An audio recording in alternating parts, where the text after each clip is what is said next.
아멘. 잃어버린 양 비유는 마태복음 18장 그 12절부터 14절에도 나오고요. 오늘 본문 이제 누가복음 15장 1절부터 이렇게 10절까지 이렇게 나옵니다. 내용은 거의 비슷합니다. 이 마태복음 18장에 나와 있는 게 이제 좀 더 짧고요. 오늘 본문은 이제 좀 더 길게 이렇게 소개되고 있는데, 양을 잃어버렸다. 근데 목자가 그 양을 찾으러 갔다. 그리고 찾아서 돌아와서 이제 기뻐하면서 같이 잔치를 벌였다. 이게 이제 그 줄거리입니다. 근데 이 비유의 말씀을 소개한 배경이 달라요.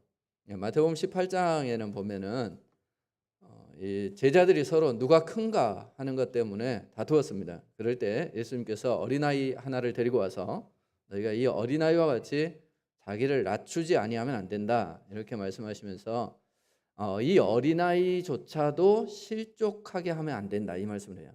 그래서 실족하게 하는 죄가 얼마나 큰지 차라리 그럴 거면 연자맷돌을 목에 달고 물에 빠뜨리는 것이 낫다, 이렇게 말씀하신 그 본문 기억하시죠?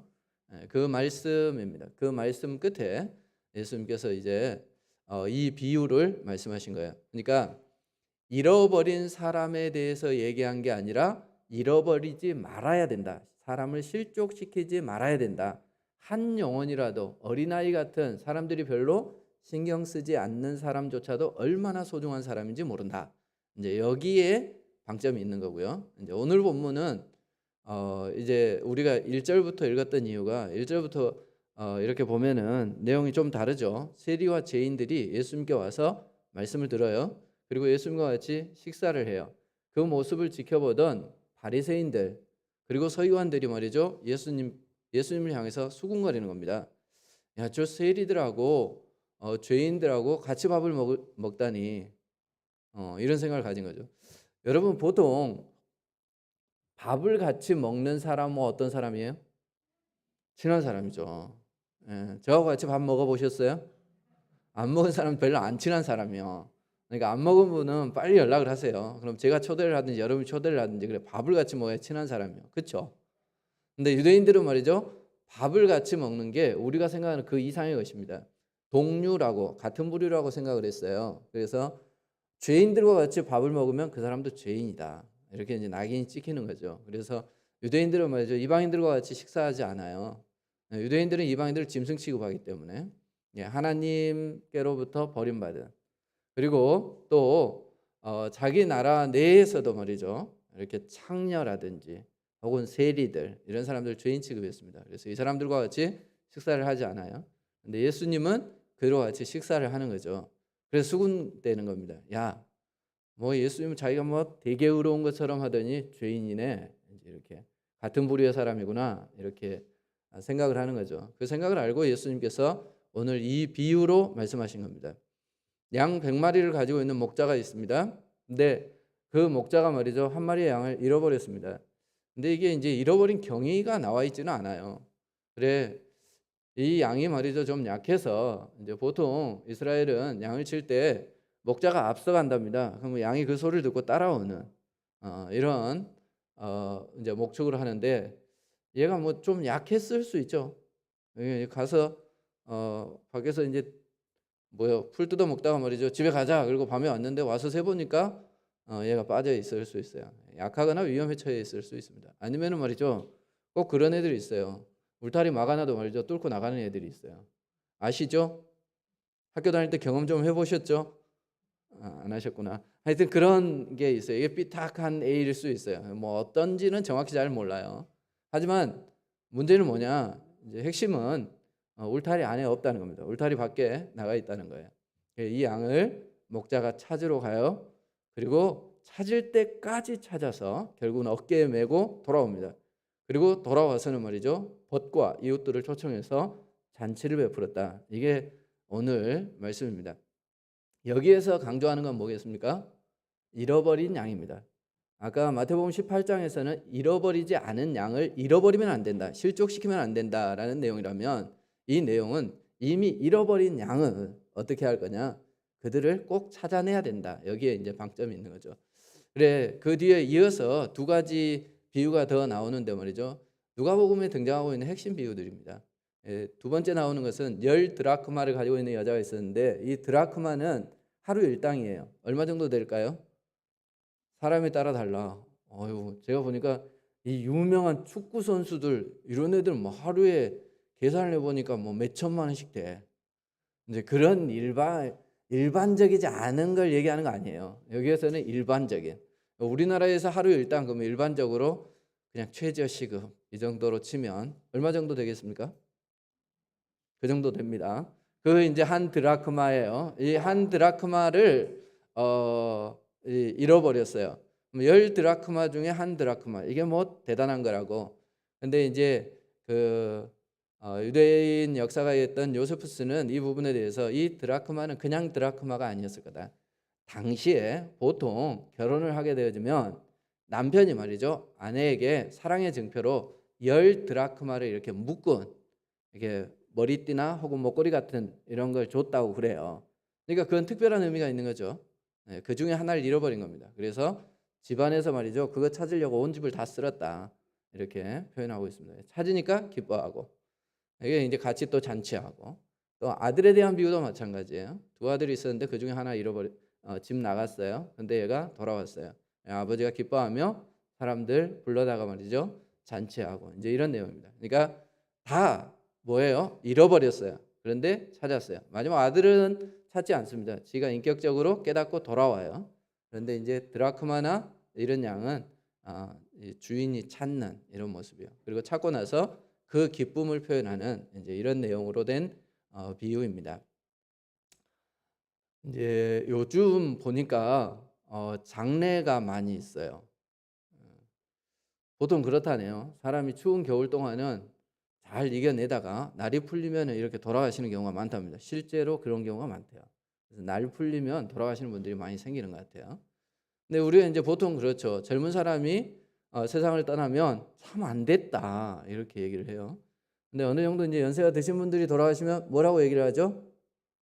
호상이다 이렇게 얘기를 해요. 죽음에 호상이 있을까요? 있어요? 가실 분은 가셔야 되는 겁니까? 나중에 우리 보고 누가 그러면 얼마나 기분 나쁘겠어. 그죠? 그러니까 어떤 사람들은 이렇게 얘기를 해요. 그러니까 죽었어요. 죽었는데 말이죠. 사람들은 아이고 호상이다. 저 나이 정도 돼가지고 저렇게 돌아가시면 다 뭐 사람이 갈 길로 간 거지. 이렇게 얘기를 해요. 가족들도 그렇게 생각할까요? 굉장히 사랑하고 애정하는 분은 그렇게 생각하지 않을 거예요. 그것은 말이죠. 자기에겐 특별한 의미예요. 한 사람이 그냥 죽음이 아니에요. 내 가족이 죽은 거죠. 교통사고가 난 걸 여러분 혹시 목격해 보신 경험이 있으세요? 교통사고 나면 어때요? 가다가 뭐 차들이 이렇게 띵 부딪혀가지고 우리가 지나갈 때 그런단 말이에요. 아유 저 차 때문에 밀렸네. 별것도 아니구만. 빨리 처리하고 가지. 그런 적 없으세요? 나만 그런 거예요? 우리는 그러잖아요. 지나가면서 아유 뭐 사람이 죽은 것도 아니고 뭐 차만 좀 다쳤구만. 빨리 차 빼고 말이지. 이 밀리고 있는데 뭐 하고 있나 뭐 이런 생각 들잖아요. 그게 만약 자기라면 내가 이제 교통사고가 났어요. 근데 차가 조금만 긁혀도 어때요? 마음이 상하고 막 그래. 그리고 뒤에서 막 빵빵거리면은 뭐라고 얘기하고 싶어요? 사고 난 거 안 보여요. 막 이러고 싶은 거지. 그러니까 입장 달라지면은 사람이 생각이 달라지는 겁니다. 그러니까 어떤 사람이 볼 땐 너무 평범해. 그런데 말이죠. 나에겐 특별한 의미가 있는 그런 것들이 있단 말이에요. 나는 잃어버린 양 이 비유를 보면서 그런 생각이 들더라고요. 야, 100마리 양이 있는데 그 중에 하나 잃어버린 거 가지고 뭐 그 흔히 일어날 수 있는 다반사 아니냐. 이제 이런 생각이 들어요. 우리 생각은 그렇죠. 100마리 있는데 뭐 하나 잃어버렸어요. 여러분 생각은 어떠세요? 그거 뭐 찾아가지고 말이죠. 막 우리가 그럴 수 있지. 이제 한 마리 정도 잃어버렸으면 찾아봐야 되겠다. 주변을 둘러보는 거죠. 없어요. 좀 더 찾아볼까 그러다가 말이죠. 날이 저물어졌어요. 그럼 어쩌겠습니까? 아이고 이게 말이지 돌아올 게 아닌가 보다. 뭐 여기 물려갔든지 말이야 어디서 죽었든지 그렇겠지 뭐. 이러고 그냥 그렇게 할 수 있잖아요. 그런데 꼭 이걸 뭐 찾아가지고 말이죠. 이제 여기 자세히 기록은 안 됐지만 밤새 찾았을지 몰라요. 찾을 때까지 찾았을지 몰라요. 기독교 백화점에 가면 그거 사진 걸려 있잖아. 양을 찾는 목자 모습. 어떻게 돼 있어요? 잘 모르세요? 이렇게 이제 뭐 이렇게 벼랑 바위 이 밑에 이렇게 중간쯤에 양이 걸려 있잖아. 알죠? 네, 그 사진 기억나죠? 그럼 목자가 위에서 이렇게 막 손 내밀고 자기도 떨어질지도 모르는 막 그 상황에서 위태위태하게 이렇게 밑에 쳐다보고 그 그림 보셨죠? 뭐 그럴 건 뭐 있어요. 네, 양 때문에 말이죠. 자기가 다치고 뭐. 우리에게는 그래요. 그러니까 우리는 생각할 때 말이죠. 이 양은 100마리 중에 하나예요. 근데 그 목자가 볼 때 이 양은 그 양이에요. 하나님은 우리를 기억하실 때 말이죠. 여러 명 중에 한 명으로 기억하는 거 아니라 우리를 어떻게 기억하신다고요? 이름으로 기억하세요. 우리가 이름으로 기억하는 거하고 숫자로 기억하는 거하고는 굉장히 차이가 있습니다. 자, 코로나 걸렸어요. 오늘 광주 몇 명 터졌대요? 7천 몇 명, 뭐 8천 몇 명 이렇게 나와요. 자, 그런데 우리 집에서 누가 걸렸어요? 누가 걸렸어요? 5명 중에 1명 걸렸다. 이렇게 얘기합니까? 그렇게 얘기하지 않습니다. 우리 딸 누가 걸렸다. 이렇게 얘기를 하고 우리 아빠 누가 걸렸다. 이렇게 얘기를 하는 거예요. 의미인 거죠. 관계인 것입니다. 우리 생각에는 100마리 양 중에 1마리 양 그게 뭐라고 이렇게 생각할 수 있는데 그 양을 찾아 나서는 목자의 입장에서는 말이죠. 의미인 겁니다. 관계인 것이죠. 특별한 존재인 겁니다. 100마리 양이 다 그 목자에게는 중요한 양, 자기 자식 같은 양인 겁니다. 그래서 그 목자는 그렇게 양을 찾아 나선 것이죠. 자, 그럼 이 잃어버린 양은 도대체 누구를 혹은 어떤 존재를 의미하는 걸까요? 예수님이 오늘 비유로 말씀하실 때 출발이 뭐였어요? 세리와 죄인들이었습니다. 그러니까 어떤 의미에서 교회 밖에 있는 사람들일 수 있어요. 이방인 같은 사람들, 예수님을 믿지 않는 사람들, 이런 사람들을 잃어버린 양이라 이렇게 볼 수도 있습니다. 그리고 또 하나는 소외된 사람이라 이렇게 볼 수 있어요. 교회에서 주로 소외된 사람은 열심히 있는 사람이에요? 열심히 없는 사람이에요? 열심히 없는 사람일 거예요. 좀 영향력이 있는 사람이라기보다는 영향력이 없는 사람. 어쩌면 믿음이 없는 사람일 수도 있습니다. 정확히 우리가 이 잃어버린 양이 불신자라고 딱히 칭하기도 애매해요. 정확히 예수님께서 이 비유를 다 설명해 주지 않았기 때문에 우리가 일반적으로 잃어버린 양 그럼 불신자일 거다 이렇게 생각하는데 그렇지 않을 수도 있습니다. 원래 우리 안에 있었던 양이었기 때문에 그래요. 그리고 또 세리와 죄인들이 불신자다 이렇게 딱히 말하기는 힘들어요.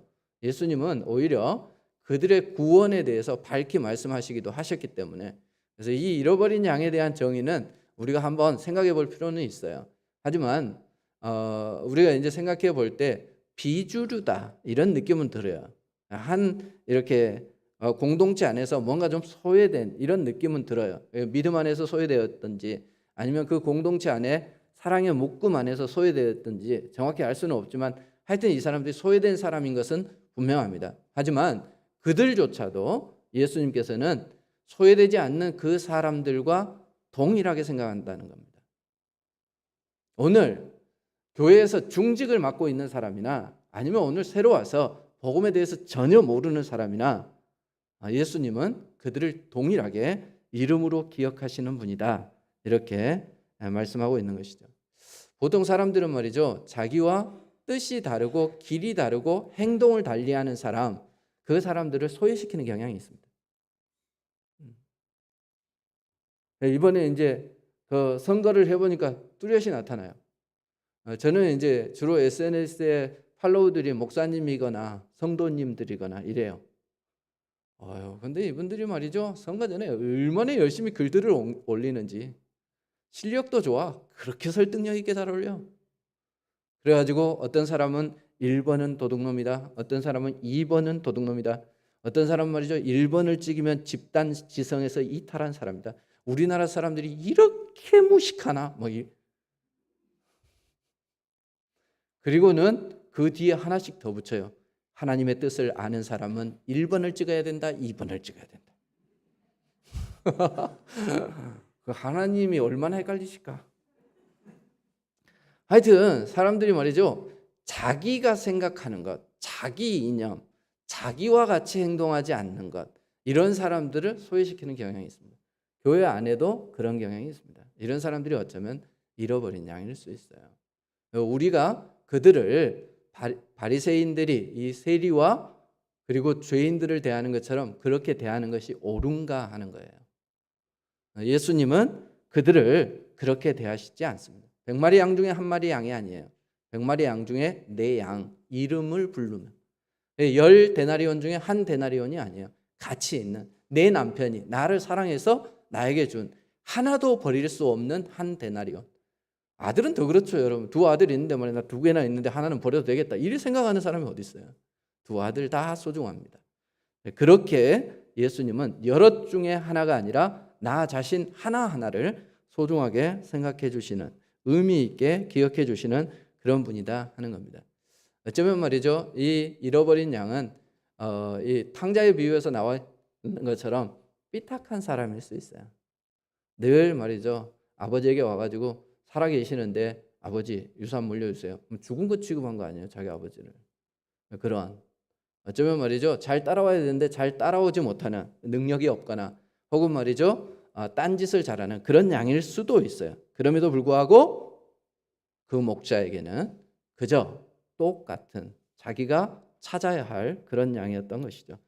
찾아 나서는데 말이죠, 그 수고를 결코 수고로 생각하지 않는 것 같은 느낌을 우리가 받을 수 있습니다. 찾을 때까지 찾는 겁니다.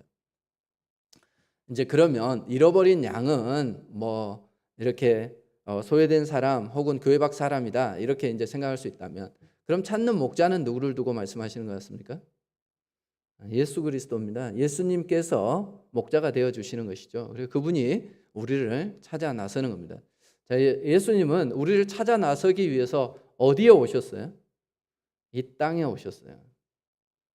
그래, 그 바리새인들과 서기관들이 예수님을 향해서 말한 것처럼 말이죠, 너는 세리와 죄인들의 친구로다, 이런 얘기를 듣기까지 말이죠, 그분은 아주 소외되고 사람들로부터 죄인 취급받는 그런 사람들 가까이에 오셨어요. 인간의 몸을 입고 이 땅에 오셨습니다. 그것뿐만 아니라 말이죠, 십자가에까지 내려가셨습니다. 우리를 찾기 위해서 그렇게 하신 겁니다. 예전에 사도신경에는 말이죠, 그리고 예수님께서 죽으시고 지옥에 내려가셨다 이런 표현이 있었어요. 베드로전서 3장에도 보면 예수님께서 옥에 내려가셨다라는 표현이 있습니다. 우리를 찾기 위해서 말이죠, 옥에까지 내려가시는 분, 그분이 바로 누구세요? 예수님이세요. 못났다고 그렇게까지 여러 사람들이 있는데 그 중에 말이죠, 한 사람 구원하기 위해서 그럴 필요가 있으셨을까? 나 같은 사람 구원하기 위해서 말이죠, 우리가 얼마나 자주 하나님을 배신하고 떠나고 낙심하고 무너지고 그렇습니까? 근데 잃어버릴 때마다, 어쩌면 거리가 멀어질 때마다 가까이 하시기 위해서 우리가 찾아가는 것이 아니라 그분이 우리에게 다가오시는 거예요. 그게 목자 되신 예수님이 행하신 일입니다. 왜 그렇게까지 할까? 여러분 생각해 보셨어요? 잘 생각해 보세요. 여러분 자녀 중에 하나가 말이죠, 지옥에 떨어졌다. 근데 내가 내려가서 만약에 건져낼 수 있는 가능성이 1%라도 있다면 여러분은 지옥에 있는 자식 건져내러 가시겠어요? 안 가시겠어요? 그냥 너는 죽어라, 나라도 살자, 이러겠습니까? 그럴 부모가 어디 있겠어요? 단 1%라도, 아니 0.1%라도 저 자식을 내가 내려가서 건져 올릴 수 있다라고 하는 희망이 있다면 해볼 거예요. 그게 관계입니다. 그게 말이죠, 부모가 자식을 향한 사랑입니다. 죄인들, 세리들, 그들이 말이죠, 예수님께 가까이 오는 것에 대해서 예수님께서 괜찮다, 와서 들어라, 이렇게만 해도 대단한 거예요. 허용이죠. 그런데 예수님은 그 허용을 넘어서 어떻게 하신 거예요? 환영하시고 사랑하신 겁니다. 보면 이 예수님의 말씀을 들으러 두 부류가 온 거죠. 이제 뭐 다른 사람도 있겠지만 대표적으로 세리와 죄인들이 왔습니다. 근데 그들에 대해서 1절에 표현할 때 뭐라 그래요? 예수님의 말씀을 들으려고 가까이 왔대요. 가까이. 그러면 바리새인들과 서기관들의 위치는 뭘까요? 이 사람들은 예수님이 설교를 하면 잘 알아들을까요? 못 알아들을까요? 훨씬 더 준비된 사람들일 거예요, 아마. 그런데 이 사람들은 뭐 하러 왔을까요? 꼬투리 잡으러 온 거예요. 저게 뭐라고 하는지 보자. 한마디라도 잘못해봐라. 그래서 실제로 이 사람들에 의해서 예수님이 십자가에 넘겨지게 되어진 것을 우리가 잘 알고 있습니다. 똑같이 앉아 있어요. 그런데 그들이 말이지 잃어버렸다고 생각한 그 세리들은 오히려 말이죠 예수님께 더 가까이 나와요. 예수님께서 만약 허용하시지 않고 환영하시지 않았다면 가능한 일이겠습니까? 그렇지 않아요. 예수님께서는 어린아이들이 오는 것도 금하지 말라 하셨지만 사람들이 생각하는 잃어버린 양 같은 이 세리와 죄인들이 가까이 오는 것도 허용을 넘어서 환영하시고 사랑하신 분입니다. 왜냐하면 그분은 사랑 자체이기 때문에 그래요. 우리가 생각하는 사랑과 예수님이 하시는 사랑은 비교할 수 없습니다. 예수님은 사랑이시고요. 그리고 그 예수님께서는 그 사랑을 이 땅에 오심으로 십자가에 달려 돌아가심으로 그리고 이 땅에 계실 때 말이죠. 사람들이 죄인 취급하는 그 사람들을 대하시는 모습으로 우리에게 보여주셨습니다. 자, 이제 근데 우리가 이 사랑이 당연한가 하는 것을 한번 생각할 필요가 있어요. 우리가 예수님을 사랑한다고 하면 사람들이 뭐라 그럴까요? 당연하다고 생각할 겁니다. 자, 내가 말이죠. 지금 제일 잘 나가는 뭐 어젠가 그젠가 BTS 가들이 공연했는데 말이죠. 뭐 1,500명인가 15,000명인가 뭐 들어오라 그랬는데 다 들어왔다네. 그거 3번 한대요. 누군지 아시죠? 걔들 요즘 잘 나가는 애들 있잖아. 근데 말이죠. 내가 BTS를 사랑하고 팬이 됐어. 이건 자연스러운 거죠. 근데 BTS 멤버 가운데 하나가 말이죠. 전 박은도 목사 팬이에요.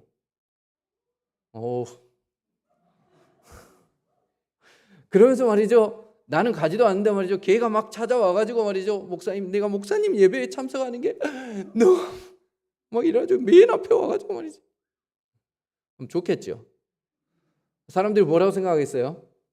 도대체 광해교회가 어떤 교회고 박은도 목사가 어떤지 우리 한번 가보자. 그리고 막 걔네 팬들만 와도 어디야. 우리 준선이가 그렇게 유명해져야 될 텐데. 하여튼 그런 거예요. 그러니까 이게 우리가 예수님을 사랑하는 것은 자연스러운 거예요. 위대하신 분이잖아요. 하나님의 아들이잖아요. 우리가 그분을 사랑하는 것은 자연스러운 거예요. 그런데 하나님의 아들이 죄인인 우리를 사랑하는 것은 이건 누가 봐도 이해가 안 되는 거지. 왜 예수님이 말이죠. 리스크를 안고 죄인들을 사랑하고 세리들을 가까이 할 거예요. 그런데 더 놀라운 건 뭔지 아세요? 얘들이 튕긴다. 예수님이 말이죠. 죄인인 자기들을 찾아오면 너무 황성해서 맨발로 영접해도 부족할 판에 우리가 우리 자신을 잘 생각해 보세요. 우리가 예수님한테 튕길 존재요. 예수님이 우리를 찾아와서 말이죠. 사랑해 주시겠다고. 그래서 말씀으로 우리에게 다가오시고 말이죠. 기도의 자리로 우리를 초청하시고 말이죠. 은혜의 자리로 우리를 초청하는데 우리가 어때요? 바쁘대. 그리고 말이죠. 예수님 끝없는 사랑으로 우리 가운데 내려오시고 찾아오시는데 말이죠. 우린 자꾸 도망치고 엉뚱한 짓 해요. 그런데 웃기죠. 그런데 예수님 말이죠. 계속 쫓아와요. 언제까지요? 울타리 안에 넣을 때까지, 찾을 때까지 찾으시는.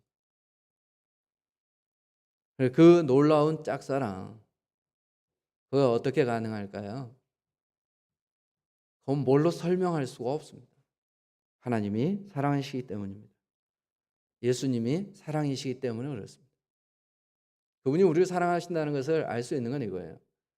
그분이 말이죠. 보세요. 목자가 양을 찾았어요. 그 다음에 어떻게 했대요? 어깨에 메고 돌아왔대요. 뭐가 이뻐서? 길 잃은 양을 찾았는데 말이죠. 찾으면 이제 이렇게 한번 상상해 봐요. 우리 애 가운데 하나가 말이죠. 가출을 했어요. 그러면 찾으러 가겠어요? 안 가겠어요? 그것까지는 하지. 거기까지는 하는 거야 다. 그죠? 찾으러 가요. 찾았어요. 그 다음에 뭐 하겠어요? 등짝 스매싱이지. 이걸 어디서 네가 지금 그래 왜 나갔는지 이거 아마 물을 거예요. 나가서 도대체 뭔 짓을 하고 돌아다니냐 이러면서 막. 그런데 말이죠. 이 목자는 이 양을 찾았어요. 그 다음에 어떻게 했어요? 확 잡아먹어버려요. 이랬습니까? 어깨에 메고 오는 겁니다. 왜 너가 낙오했니? 왜 너가 울타리 밖으로 나갔니? 왜 너가 잃어버린 양이 됐니? 라고 물은 게 아니라 말이죠. 어떻게 하면 이 잃어버린 양을 찾을까에 관심이 있는 겁니다. 그리고 말이죠. 찾고 나서 묻지 않았습니다. 우리는 그것을 굉장히 따져요. 누군가가 말이죠. 뭔가 교회에서 엉뚱한 짓을 하고 말이죠. 잘못을 저지르고 그럼 왜 그랬냐? 왜 그런 못된 짓을 했냐? 그래서 그 사람을 정죄하려고 하는 거기에 우리가 초점이 있어요. 밝혀내야 된다. 근데 그게 아니고 잃어버린 양을 찾은 목자는 어떻게 하면 찾을 수 있을까요? 고민했고요. 찾은 다음에는 기뻐했습니다. 그래, 이 목에 어깨에 메고 말이죠. 그 양을 데리고 옵니다. 그리고 데리고 와서는 잔치를 베풀어요. 여기에서는 도저히 우리가 납득할 수 없습니다. 어떻게 잃어버린 양 한 마리 찾았다고 말이죠. 벗과 이웃들을 초청을 해가지고 잔치를 한단 말이에요. 어떻게 한 데나리온 찾았어요. 그거 찾았다고 말이죠. 벗과 이렇게 친구들을 데리고 와가지고 잔치를 해요. 아들이 돌아왔다. 이건 우리가 좀 납득이 돼요. 그죠? 하지만 이 두 개는 좀 납득이 안 돼요. 그런데 그 의미를 생각한다면 충분히 그럴 수 있습니다. 제가 위로 누나가 4명, 그리고 제가 5번째 아들. 근데 우리 엄마 때부터 그래요. 우리 어머니가 딸인데 큰딸, 밑으로 딸만 6, 그 집은 딸만 7. 좀 심하죠? 그러니까 그 집 피가 그런가 봐. 그래서 말이죠. 나도 딸만 3. 3대가 비슷해요. 그런데 그러니까 이제 딸만 넷 놓다가 제가 아들이 났어요. 근데 이렇게 튼튼하고 잘생긴 아들이 태어났으니까 얼마나 좋았겠습니까? 그죠?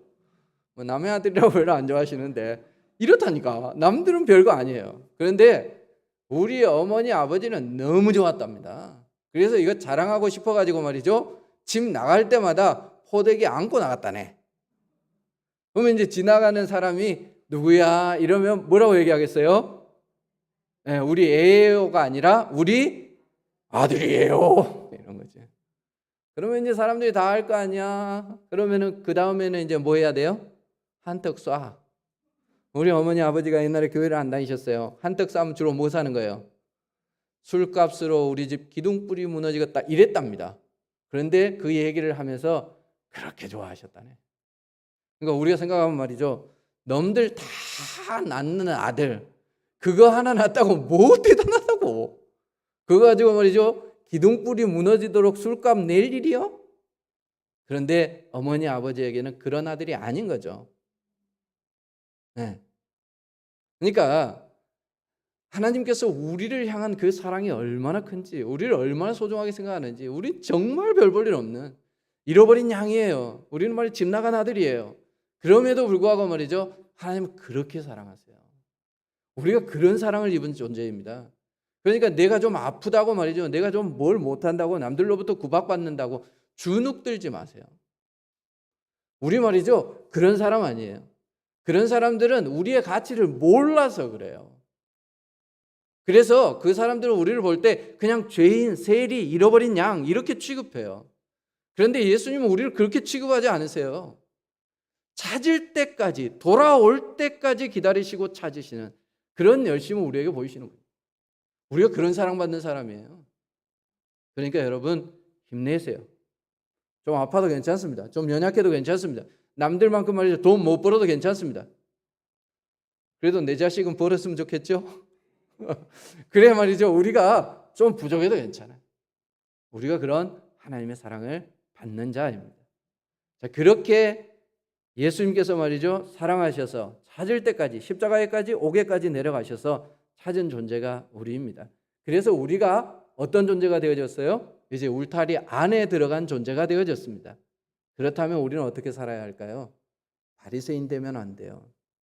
어쩌면 바리새인들과 서기관들은 자기들은 울타리 안에 있는 양이라고 생각했을 거예요.